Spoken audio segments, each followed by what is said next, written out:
Hoy continuamos con nuestra serie basada en el texto del profeta Isaías. Hoy veremos la última porción del capítulo 3 y el primer versículo del capítulo 4, dado el tema que abarca. Y lo hacemos otra vez bajo este título que vimos la semana pasada, otras expresiones del juicio de Dios. Digamos que esta es una segunda parte y particularmente hoy nos enfocamos en esta expresión que usa el texto mismo, las hijas de Sión o Sillón diría en hebreo. Así que esta porción va del capítulo 3 versículo 16 al capítulo 4 versículo 1.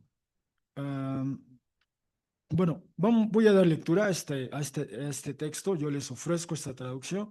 Ustedes pueden seguirme en la que les resulte más familiar o conveniente. Sí, bueno, daré lectura al texto y entonces iniciaremos con esta exploración del texto juntos. Dice así Isaías capítulo 3 versículo 16. Y dijo Yahvé, debido a que han sido engreídas o arrogantes las hijas de Sión, y caminaron estando estirados los cuellos de ellas, y mirando lascivamente con los ojos al caminar, y al dar pasitos delicados caminaban, y con los pies de ellas caminaban con cadenitas en los tobillos que tintinan. Entonces, ¿causará formar una costra o causará poner al descubierto mi Señor en la coronilla o corona de la cabeza de las hijas de Sión? Y Yahvé la frente de ellas expondrá. 3:18. En ese día hará a un lado mi Señor el resplandor de las cadenitas de los tobillos y las diademas y las lunetas o adornos en forma de media luna, los pendientes o aretes, los brazaletes o pulseras y los velos, los tocados y los brazaletes y las bandas o fajines y las casas de almas, después vuelvo a esta expresión, y los encantos o amuletos. 3:21. Los anillos y las argollas para nariz, los vestidos de gala y los mantos y las capas o chales y los bolsos y las prendas transparentes o las prendas de papiro y las prendas de lino y los turbantes o tocados y los grandes velos o chales. Y habrá en vez de bálsamo hedor, habrá y en vez de cinturón o faja, cuerda o soga, en vez de la hechura de un tocado, calvicie o rapado, y en vez de una prenda lujosa, portación de una prenda áspera o de esparto, marcación como esclavo en vez de belleza.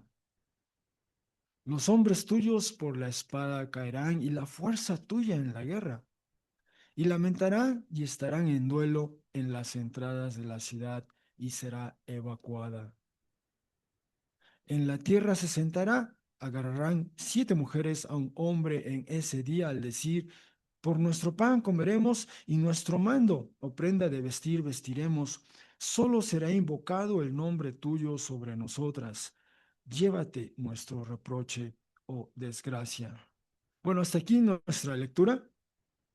Eh, Como bien apuntaba Rebeca al principio, ¿va? Es por demás extraordinario que hoy, 8 de marzo, justo en este momento, quizá aquí mismo, quizá en la ciudad o en otras ciudades en el país, probablemente mujeres, ¿va? Colectivos de mujeres se están expresando y manifestando, y no solo aquí en México, sino en muchas partes en el mundo, ¿va? Am, y es por demás extraordinario, como bien apuntaba Rebeca, que hoy nos toca ver un pasaje que justamente destaca este aspecto femenino de esta comunidad, de esta sociedad de la que hemos estado hablando y explorando en esta porción del libro del profeta Isaías.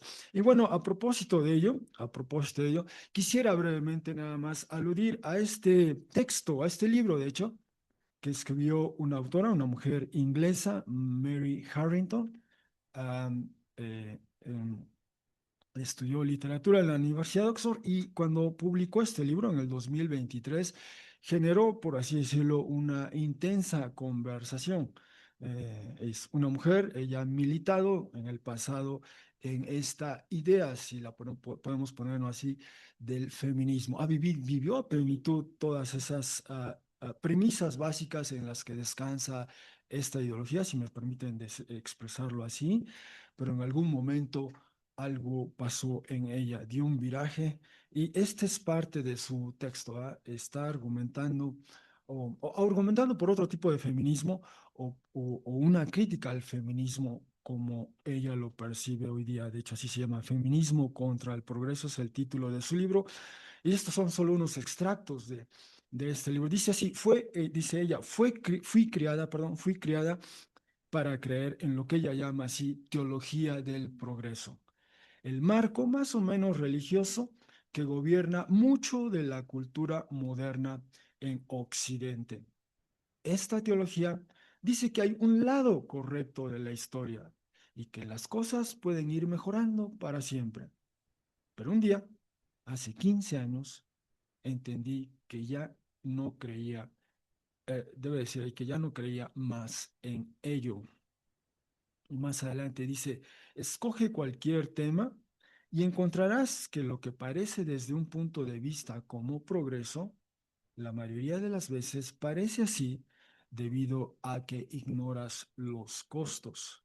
Y en otro extracto dice lo siguiente, el argumento que sigue, o sea, el que desarrolla a plenitud en este libro, luego decir es un libro denso, el argumento que sigue es el resultado íntimo de este relato personal.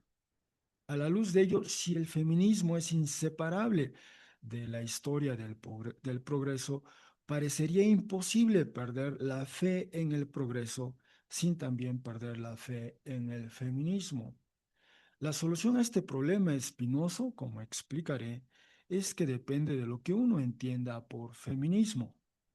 Y el camino a esta conclusión comenzó hace algunos años después de que mi mundo se derrumbara en el año del gran choque, cuando llegué a ser madre. Hasta el momento en que llegué a estar embarazada, dice la autora, asumí la noción de que los hombres y las mujeres son esencialmente iguales, haciendo a un lado nuestras partes colgantes y que el progreso significa a grandes rasgos la misma cosa para ambos sexos. El mismo derecho a la autorrealización, despojado de obligaciones, expectativas, estereotipos o limitaciones culturalmente impuestas.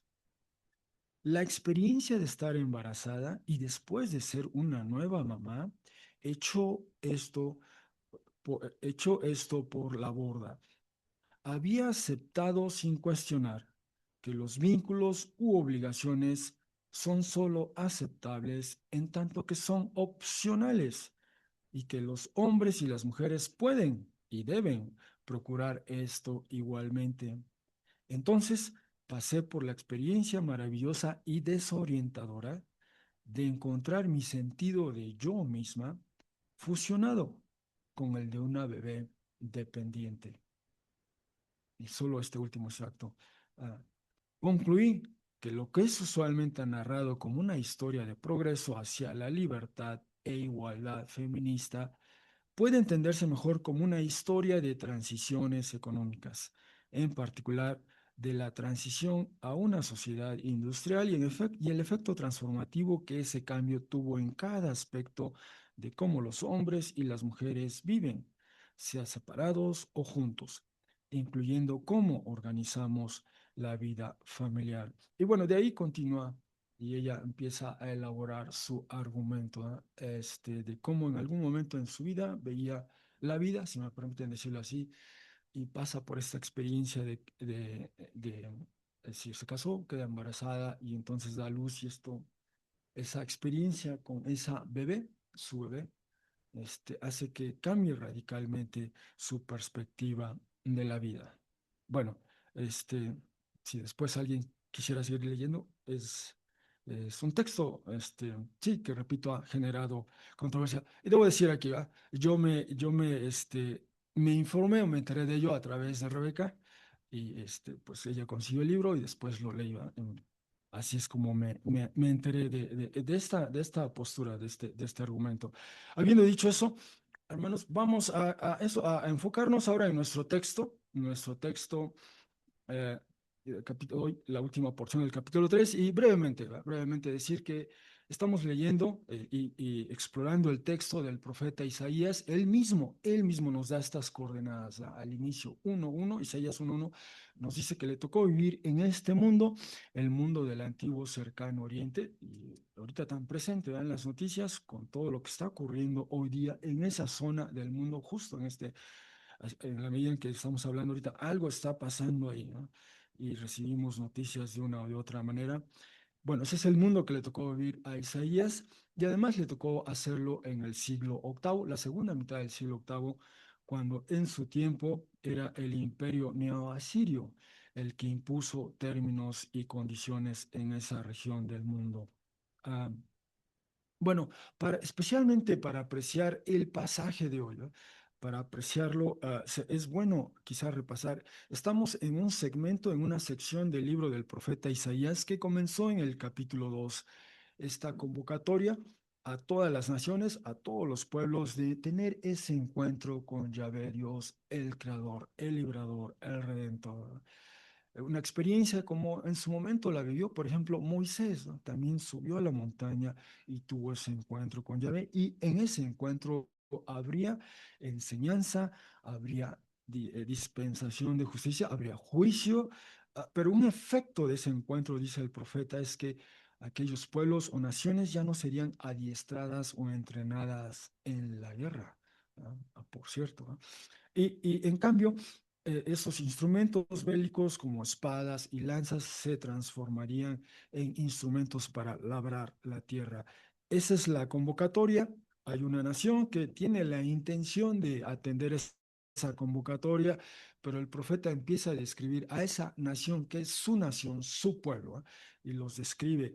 Han sucumbido a los discursos culturales y probablemente lo que vamos a ver ahorita es una instancia de cómo sucumbieron a ello, les ha consumido este materialismo y probablemente también lo que veremos hoy sea una expresión de ello. Hay este impulso bélico, estos símbolos de poder, quizás la contraparte masculina de lo que veremos hoy en este texto marcadamente femenino, pero dice el profeta, todo ello se explica porque han adoptado una perspectiva inadecuada, imprecisa, una incorrecta teología. ¿Verdad?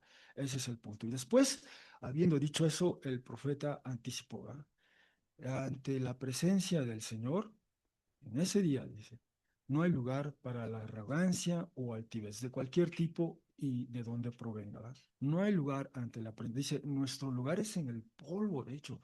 Usa expresión tan fuerte. ¿Verdad? Ahí nos corresponde delante de la presencia del Señor. Así que si hay arrogancia o altivez humana, o de otro tipo de criatura o de incluso alguna creación humana. Ahí vimos fortalezas o vimos embarcaciones. Bueno, nada de eso se puede, se puede presentar ante el Señor así, en esa condición de altivez, de arrogancia, de soberbia, en esa actitud de autonomía, independencia del Creador. ¿Ah? No hay lugar para eso en ese encuentro. Y entonces el profeta, avanzando, nos dice que en la sociedad, bueno, sí, en la creación rige este modelo. De principio a fin vimos en la escritura está este modelo. Dios es la fuente de toda autoridad y por cierto el profeta usa la expresión el Señor Yahvé Sebaot, única, peculiar en el texto de Isaías. En ningún otro texto del Antiguo Testamento aparece esa frase y él quiere comunicar algo, una teología, es una teología política singular, peculiar. Toda fuente de autoridad, Él es toda fuente de autoridad, y entonces la autoridad se expresa, o uno de sus roles o funciones es protección, esta voz pública, es decir, el que dispensa justicia al juez, el que media palabra de Yahvé de Dios ante la sociedad, el profeta, entre otros, o bien estas autoridades locales, ya, que orientan, que aconsejan. Bueno, una expresión del juicio es que Él retira estos roles de la autoridad, ¿verdad? Y también retira el sustento. pan y agua, los elementos básicos, ¿ah? Y esa es una expresión del juicio de Dios, ¿ah? Y entonces, como ahora probablemente esto podrá discernirse en algún momento. Y la sesión, el domingo pasado, alcanzamos a ver otras formas en que adquiere el juicio ante ese vacío de poder. Al retirarse este tipo de autoridad, se intentó, ¿ah? Algunos intentan tomar a una persona, sé tú nuestro líder, ¿va? Pero el candidato declina, ¿va? Es enorme la tarea, hay que sanar, hay que restaurar, hay que curar. Por un lado, yo no tengo pan, no hay manto para ese símbolo como para comunicar la autoridad. Él declina y después vimos ese principio, ¿va? El profeta recupera esa rica tradición en la escritura, particularmente en la literatura sapiencial y poética, de cómo le va al malo, perdón, al malhechor, al que hace el mal, al que practica el mal, especialmente el mal a su prójimo, cómo le va en la vida, ¿va? Al final, una y otra vez, vimos varias expresiones que lo que él siembra, eso cosecha, ¿va? Lo que él siembra, los frutos de lo que él siembra, eso va a comer, ¿va? Una y otra vez vimos instancias en Salmos, Proverbios, mencionar algunos, de cómo una y otra vez la escritura advierte, ¿va? El que ejerce el mal, el que practica el mal, eso al final es lo que va a cosechar. Ese mal se le va a ejercer a sí mismo. Lo dejó bien claro el profeta. Y lo último que vimos es que Yahvé asume su rol como juez, juez de todas las naciones y particularmente de los líderes. En ese juicio, en esa escena de juicio, comenzó con los líderes, ¿eh? Su opresión a los que están en desventaja, particularmente los pobres o necesitados, ¿eh? Como incluso dijo, con sus pies machacan su cara contra el suelo. Fue una expresión muy fuerte. Bueno, estamos entonces en un momento en donde el profeta está anticipando o mostrando escenas de estos diferentes tipos del juicio de Dios, expresiones del juicio de Dios, y la de hoy es otra de ellas, es otra instancia de ellas. De ahí que ese sea el título de esta presentación. No debe extraerse, sino es parte de esta serie de aspectos que está viendo el profeta de la sociedad y de cómo Yahvé Dios está juzgando todo ello. Bueno, habiendo dicho eso, vamos a comenzar a apreciar nuestro texto. Y el primer punto que quisiera destacar es que vuelve al tema de la arrogancia o altivez y soberbia, como ya vimos en el capítulo 2, y además el quebranto que ello conlleva. Dice así el versículo otra vez, el versículo 3, 16, y dijo Yahvé, sigue el profeta elaborando, debido a que han sido engreídas o arrogantes o altaneras las hijas de Sión. Esa expresión hijas de Sión la hemos visto ya, apareció en Isaías 1:8, solo que apareció en una forma singular, ¿no? La locución hija de Sión ocurre 5 ocasiones en todo el texto de Isaías, ¿ah? Pero también existe en su forma plural y hoy esta es una de esas formas, aparece en 3:16, 3:17 y después en 4:4 la frase las hijas de Sión o de Sion, ¿no? Entonces, aparece en singular o aparece en plural y quizá el contexto marque ese matiz, ¿verdad? ¿Por qué a veces en singular? ¿Por qué a veces en plural? El contexto, digamos, donde aparece esa frase nos dará alguna idea de ese matiz, por qué en singular, por qué en plural. Pero ahí está, no es la primera vez y de hecho, quizá tengo aquí... Ajá. En 1.8, de hecho, en esta porción de digamos, en el capítulo 1 tenemos esta visión general del profeta Isaías ya. Es como su introducción al resto del libro, al resto de los eh, 65 capítulos restantes, valga la redundancia. ¿Vale? El primer capítulo inaugura así su texto y habla, anticipa de que habría un momento, un tiempo donde habría devastación, desolación. ¿Quién va a causar esta devastación o desolación?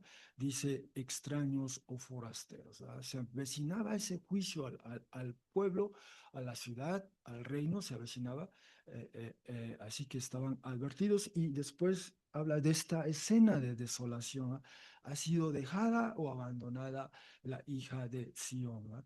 Está hablando de la ciudad y del reino, y decíamos en algún momento el profeta usa ahora una metáfora femenina para referirse a la ciudad y al reino, y la presenta como la hija de Sión, ¿va? Sión siendo desde tiempos del rey David, una manera de referirse a la capital del reino de Israel, primero, del reino de Israel. ¿Sí? Y entonces adquirió esa prominencia, esa frase, asociada siempre con esta idea de la capital del reino de David particularmente. Entonces, la hija de Sión personifica al reino. Ha sido abandonada, así como una cabaña, miedo, como un pabellón, un pepinar, como una ciudad que es sitiada. Hay esta escena de devastación. Así que esa es la primera vez que encontramos la frase la hija de Sión en singular y ahora aparece por vez primera en plural, pero nuevamente está en un contexto de un inminente quebrantamiento y juicio, que ya había anticipado aquí el profeta. Así que vuelvo al punto. Entonces comienza el profeta en esta sección, ¿debido a qué? Y comienza a describirnos cómo es voy a usar esta expresión, y lo digo con todo respeto, este colectivo, las hijas de Sion, está hablando de un grupo de mujeres en particular o está hablando de una manera femenina de todo el pueblo, la comunidad. Entonces, en términos de interpretación, de hermenéutica, quizá ambas posibilidades son válidas, son viables. El profeta ha estado cambiando de metáforas, de imágenes, ¿no? Ah, así que aquí está han sido engreídas o arrogantes, altaneras, las hijas de Sión, y caminaron estando estirados los cuellos de ella. Ah, Así que esta es una manera de frasear por parte del profeta esa actitud que vimos hace un instante, que repasamos en capítulo 2. Delante de la presencia del Señor no hay lugar para la altivez, la arrogancia, la soberbia, que la hay, algo que distinguía a esta sociedad y a otras, a los vecinos. Y ahora en particular el profeta se centra en este grupo, en las hijas de Sión. Así que este era parte de su porte, el ser engreídas, el ser arrogantes, ser altaneras, el caminar, como solemos decir coloquialmente, quizá estirando los cuellos. Eh, no solo es tanto el caminar, también la manera en que, dice aquí el profeta, mira, su mirada es lasciva o coquetean, digamos, dice el profeta, con los ojos al caminar. Y también al dar pasitos delicados caminaban y con los pies de ellas caminaban con cadenitas en los tobillos que tintinan o hacen ruido. Bueno, eso llama la atención. Así que el profeta nos describe aquí, de una primera manera, instancia, cómo se veían, cuál era el porte y la actitud de las hijas de Sion. Pero repito, esto hay que verlo con los pasajes previos, ¿verdad? Ya vimos que esta sociedad, esta comunidad, le distinguía ese porte de arrogancia, de altivez. Y ahora, repito, solo se está enfocando en este grupo en particular. Ese es un aspecto que quería destacar. El otro, en lo que resta de este pasaje, y este pasaje en particular, Isaías 3, versículo 16 al capítulo 4, versículo 1, algo que que distingue este pasaje, especialmente si se aprecia en el texto que me veo, esas expresiones o palabras en negritas que vean, es que solo en esta porción de Isaías, en todo el texto del Antiguo Testamento aparecen ahí, ¿va? Eso es lo que en el argot de la crítica textual, del análisis de los textos, se dice así, hapax legomenon. ¿Qué son hapax legomenon? Perdón, ahorita regreso a eso. Es una expresión, de hecho son dos vocablos griegos, ¿no? Hapax legomena es una expresión griega y en plural sería hapax legomena, que significa algo dicho una sola vez en cierto corpus literal, ¿verdad? Entonces, en este caso, hapax legomeno en el Antiguo Testamento es que solo aparece ahí una sola vez, repito, en todo el texto hebreo del Antiguo Testamento, una sola vez. Y en esta porción de Isaías, ocurren varios de ellos, varios, vamos a usar el plural, hapax legomena en plural. Todo lo que ven en negritos de aquí en adelante es que solo aparece ahí en Isaías una sola vez, y además eso es en todo el texto hebreo del Antiguo Testamento. Y en otras ocasiones, olvidé marcarlas aquí, aparece solo dos veces, quizá una vez aquí y otra vez más en algún otro texto del Antiguo Testamento. Con todo esto, lo único que quiero decir es que aquí Isaías está usando un vocabulario único, especial, singular, ¿verdad? No se repite, no se replica en ningún otro texto del Antiguo Testamento con esa extensión y detalle, ¿verdad? Y eso invita a la pregunta, wow, si esta es la única ocasión en que se nos describe cómo eran los contemporáneos de Isaías, ¿no?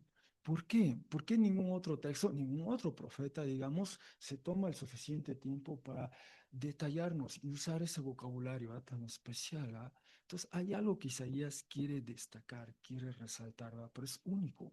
No hay ningún otro texto en el resto del Antiguo Testamento que lo haga. Solo él se tomó el tiempo, el detalle y cuando leímos el texto, no sé si tuvieron esa impresión, bueno, ahorita que vuelva, pero es como entrar a una, a una tienda departamental, ¿verdad? Ahorita que vaya a la segunda parte y ver todo esta, y no es que eso esté mal en sí mismo, ¿verdad? Sino simplemente, ¿verdad? El profeta dominaba todo este vocabulario, incluso de la alta sociedad, de la moda de entonces. Es lo que quiero destacar. O sea, ven los intereses de Isaías, ¿verdad? Nos habla de naciones, nos habla de aquí, nos habla de allá, pero también se toma el tiempo, el profeta, el que media palabra de Dios para hablar de las cosas, quizá uno puede decir hasta tan mundanas, ¿verdad? Como de la moda, porque no lo es, que no lo es, ¿verdad? Pero incluso eso es lo que quiero destacar, es único el profeta en todo ello, ¿verdad? Bueno, aquí nos describe el porte, la actitud de estas hijas de Sión. ¿Cuál es la implicación de ella? Dice, entonces causará, y aquí tenemos estas dos posibilidades, causará formar una costra o causará formar al descubierto mi Señor en la coronilla o corona de la cabeza de las hijas de Sión. Esto quiere decir que de alguna manera ellas eh, puede que, es decir, les genera una cosa porque les van a cortar el cabello, digamos, de una manera brusca, ¿va? No, no van a ir a una estética, sino es una situación de cautiverio donde esa condición de quedar quizá en condición de prisioneras de guerra, o peor aún de esclavas, les van a cortar el cabello, ¿va? Y eso apuntaba a esa expresión, ¿va? De que les genera una cosa, y, o sea, al cortar el cabello de una manera tan brusca, quizá hay algún corte en la cabeza, alguna herida, quiero decir, y eso genera la cosa, o bien el hecho de poner al descubierto, ¿verdad? Y particularmente habla de la coroniña, la corona.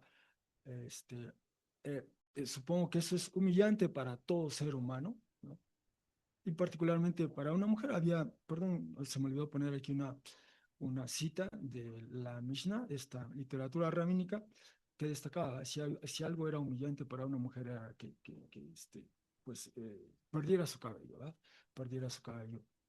Y sí, eso, y especialmente en estas circunstancias, ¿no? Pero eso es lo que está comunicando el profeta. Esta condición, este porte, esta actitud de arrogancia, soberbia, va a devenir en un quebrantamiento. Eso es lo que está anticipando el profeta, ¿verdad? Y Yahvé dice, la frente de ellas expondrá. Es decir, algo va a pasar que esto va a cambiar dramáticamente a esto, ¿eh? Que este aporte arrogante, de arrogancia, de soberbia, de altivez, eh, este, sí, esta actitud va a cambiar dramáticamente porque esto implica parte del quebrantamiento de Dios, ¿no? Y repito, estas mujeres solo son parte de esta sociedad más amplia que les distingue eso, como vimos en capítulo 2, arrogancia, soberbia, que se expresa de muchas maneras, pero allí está, y como ajá, hablamos de las hijas de Sión, y decía en capítulo 2 este es el tema que domina en capítulo 2.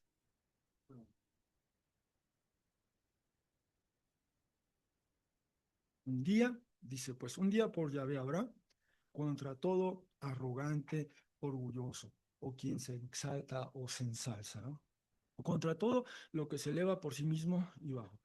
Y luego habla de eso, algunas otras criaturas y algunas otras creaciones humanas, pero ese es el punto, ¿verdad? Decíamos, no hay lugar para la arrogancia, altivez, ¿no?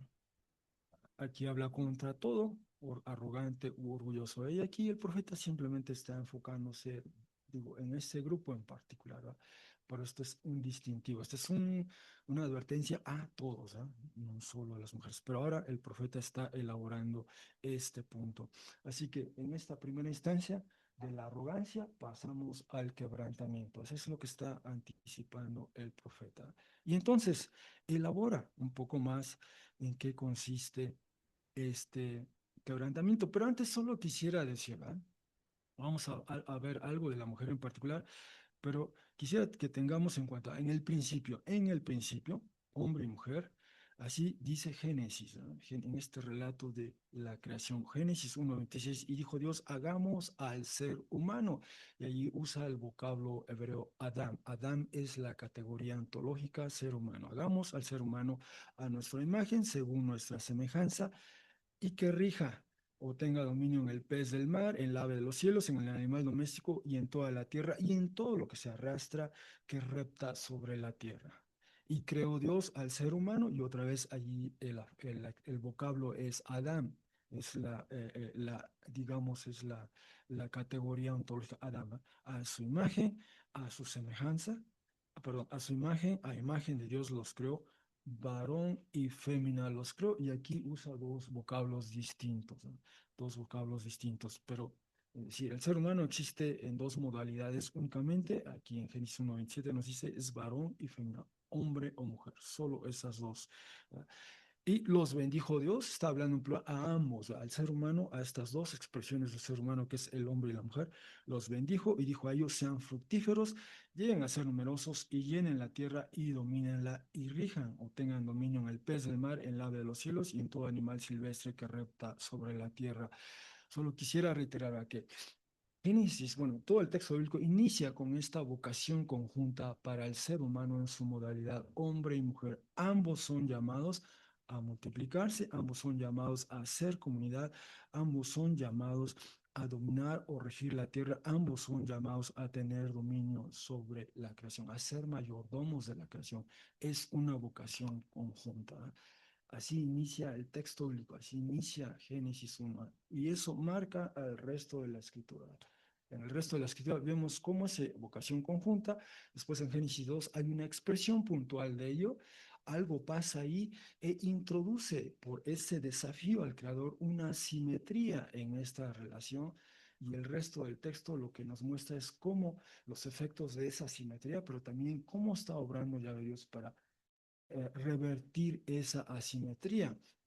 De ahí que Luigi ha leído para nosotros Proverbios, leyó Proverbios 31, destaca ese rol de la mujer en el hogar y en la sociedad más amplia incluso. Y también Ariel leyó para nosotros una porción de Tito. Y también ahí tenemos un rol no solo uh, privado, sino también público de la mujer. Y repito, en el resto del texto, lo que procura es revertir, volver a este punto original. Y de hecho, quien lo expresa mejor es Efesios 5:21, subordínense unos a otros en el temor del Mesías, ese es el principio. Y después empieza a hablar de la relación esposo-esposa, después de la relación padres e hijos, y después de la relación amos y esclavos, porque era el primer siglo, ¿verdad? Y ahí el apóstol describe la situación de la oikos de la casa, ¿verdad? Pero ese es el principio, subordinándose unos a otros en el temor de Mesías. Bueno, solo eso es tenerlo en cuenta, y así concluye Génesis, ¿verdad? Está el orden creado en sus tres esferas, cielos, tierra, mar, y el ser humano en su modalidad hombre y mujer. Y se usa el vocablo hebreo sacar para referirse al varón y el vocablo nekeba para referirse a mujer, ¿verdad? El ser humano existe en estas dos modalidades. Bueno, solo eso tenerlo en cuenta. Y ahora sí, el profeta está hablando particularmente a la mujer. A la mujer. Bueno, vimos el primer punto de arrogancia que da paso al quebranto. Y ahora lo que va a hacer el profeta es elaborar sobre este juicio. ¿Va? Y a esto me refería, ¿va? Es como si al leer hubiéramos entrado en la tienda departamental más famosa de Judá, del reino de Judá de entonces o de Jerusalén de entonces, ¿va? Tan solo por destacar estos aspectos, ¿va? Cadenitas de los tobillos, diademas, lunetas, brazaletes, velos tocados, otra vez brazaletes, brazales, perdón, brazales, bandas o fajines, la frase las casas de las almas, así literalmente está en ¿verdad? Las casas de las almas, y esta frase aparece solo aquí en todo el texto hebreo del Antiguo Testamento. ¿Cómo entendemos la frase las casas de las almas? ¿No? Bueno, hay quien ha propuesto, bueno, esto pudiera quizá referirse a una suerte de perfume, esa es una posibilidad. ¿Ah? habla más adelante de ungüentos, ¿verdad? En vez de ungüentos, ¿verdad? Va a haber hedor, ¿verdad?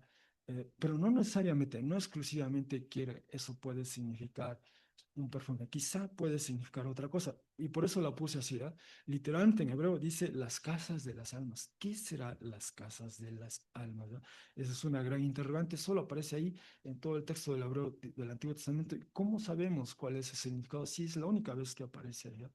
Solo nos resta ver por el pasaje. Bueno, tiene que ver con algo, digamos, de la más famosa tienda departamental de la época de Isaías, por ponerlo en esos términos, ¿eh? Pero él nos está hablando de todos estos elementos, ¿eh? Bueno, nos quedamos con bandas, casas de almas, habla de encantos o amuletos, probablemente sea eso, amuletos, y esa es una frase que ya habíamos visto previamente. Habla de anillos, anillos, sí, anillos, argollas para la nariz, habla de vestidos de gala, de mantos, de capas, de bolsos, de prendas transparentes o prendas de papiro, quizá ropa de noche o sí, prendas de lino, los tumbantes o tucados, los grandes velos, sí. Entonces, eso es lo que yo sugiero, ¿va? Es como si entráramos a la tienda departamental más exclusiva de los tiempos que le tocó vivir a Isaías, ¿va? Cuál sería aquella, ¿va? Ah, pero bueno, eso es lo que nos está describiendo. Y habla de ello. En ese día hará a un lado o retirará. Esta frase ya la vimos en Isaías 3:1. ¿Qué va en ese entonces? ¿Qué iba a hacer a un lado o retirar?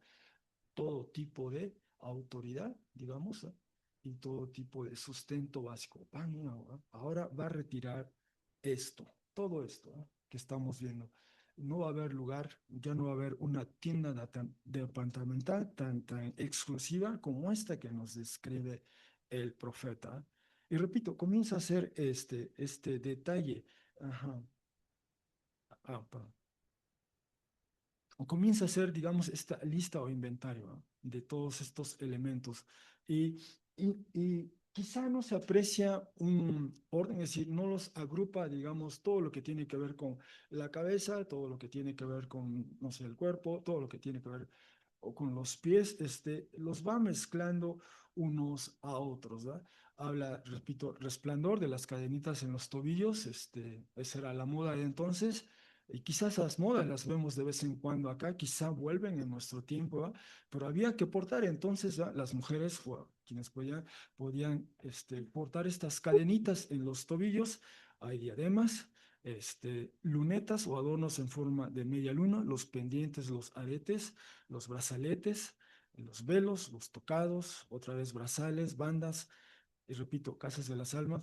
Bueno, vamos a hacer esa concesión, quizá perfumes, quizá, y los amuletos, ¿da? Y nuevamente, lo que está en negritas solo figura aquí y en ninguna otra parte del texto hebreo del Antiguo Testamento y en alguno de otros, con alguno de otros vocablos. Quizá esta es la segunda ocasión que aparece en todo el resto del texto. Repito, el vocabulario que es aquí Isaías es singular, es peculiar. Otra vez, anillos, argollas para la nariz, volvemos a los vestidos de gala, los mantos, las capas, los bolsos, las prendas. Así que con toda esta lista de artículos, ¿cómo podemos imaginarnos cómo eran estas mujeres? Quizá hay este consenso también académico de que esto apunta quizá a un grupo influyente de mujeres, a un grupo, como diríamos hoy, de alta sociedad, de abundantes recursos para poder portar este tipo de prendas. Incluso ahora había aquí una expresión, o sea, en el otro. Ajá, bueno, habla de más adelante de prenda lujosa, ¿verdad?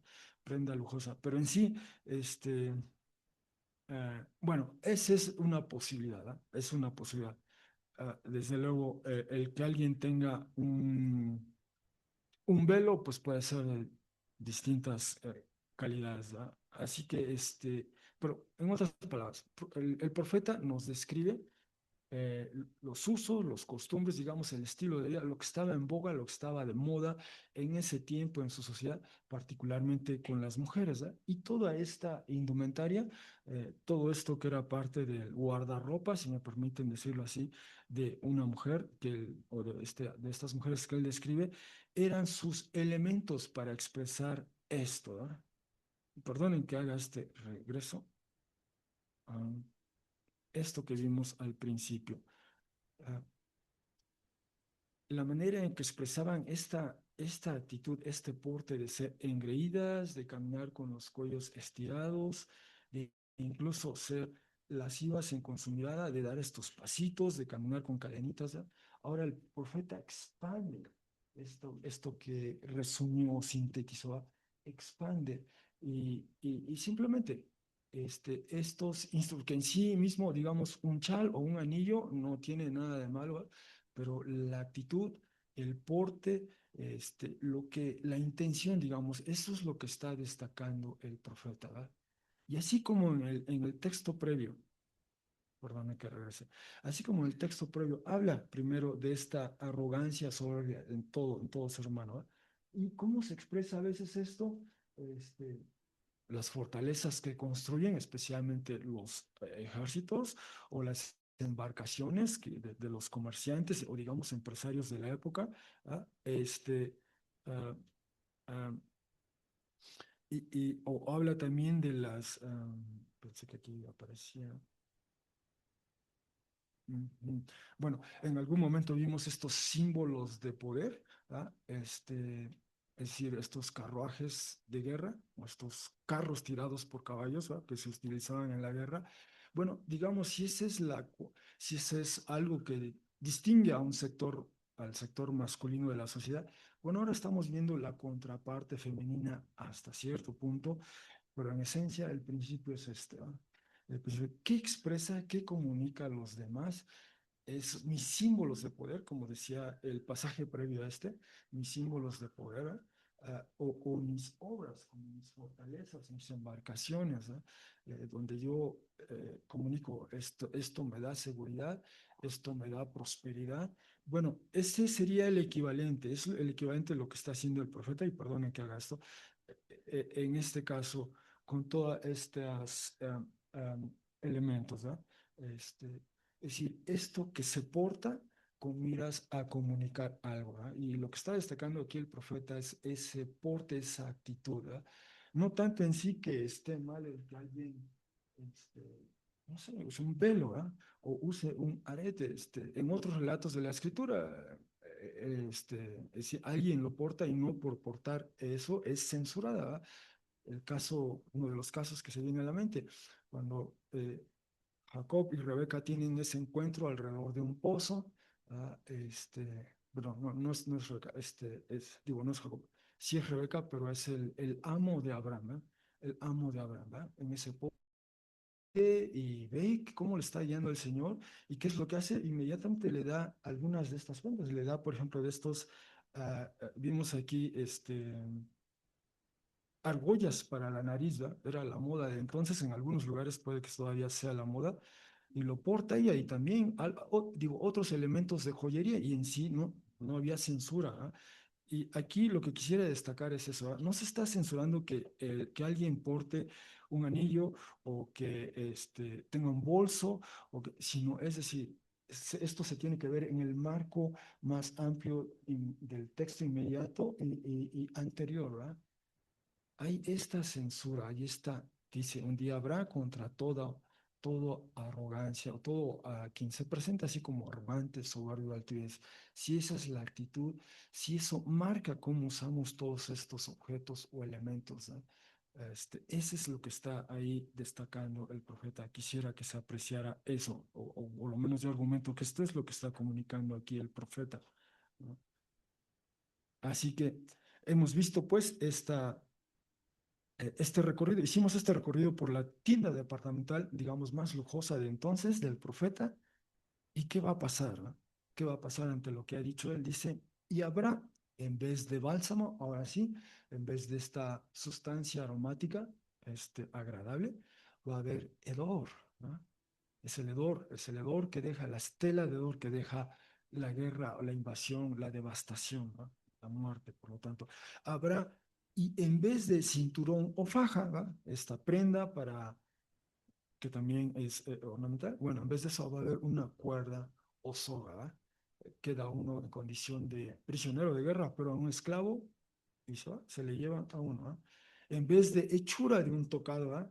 Lo que implica no solo el peinado, sino las joyas que se utilizan para rematar ese tocado, en vez de ello va a haber calvicie, perdón, rapado, ¿ah? O sea, ese corte brusco que se hará y quizá al hacer el corte generarán heridas en el cuero cabelludo, eso es lo que ha dicho previamente el profeta, ¿ah? En vez de una prenda lujosa, dice, va a haber portación de una prenda áspera o de esparto, ¿ah? Es decir, cambia dramáticamente las cosas, porque ahora en vez de comunicar esa arrogancia, esa soberbia, ahora va a ser una prenda donde que comunique esa humillación, ha sido sometido, ha sido esclavizado. Y como dice más adelante, marcación como esclavo, ¿verdad? En vez de belleza. O sea, cambia dramáticamente la situación. Y repito, no es por haber usado un bolso, ese no es el punto es la actitud, ¿verdad? La arrogancia, la soberbia, lo que estos elementos que se usan para comunicar algo a los demás, que refleja algo muy profundo de la mente, del corazón, especialmente en relación con nuestro Dios, ¿no? El declarar nuestra autonomía, nuestra independencia, que nosotros forjamos nuestra propia seguridad, nuestra propia prosperidad. No, ese no es eso es lo que está censurando el profeta, ¿no? Entonces, el juicio va a provocar eso. Todo aquello que vimos va a dar paso a prácticamente lo opuesto, la antítesis de ello, ¿no? Hedor, cuerda, el ser rapados, el vestir como eso, como un esclavo, e incluso ser marcado como un esclavo, va a haber devastación. Y el profeta continúa, dice, los hombres tuyos por la espada caerán, ¿no? O sea, ¿por qué va a ocurrir todo esto? Porque alguien va a venir, va a haber una situación quizá de invasión, de guerra, y por lo tanto los guerreros, el ejército va a sucumbir, no va a ser victorioso, por la espada van a caer y la fuerza tuya en la guerra. O sea, tanto, ese es un paralelismo, ¿eh? Los hombres y la fuerza, bueno, en la espada caerá en la guerra, y entonces eso va a dar paso al lamento, ¿no? Al lamento y estarán de duelo, ¿no?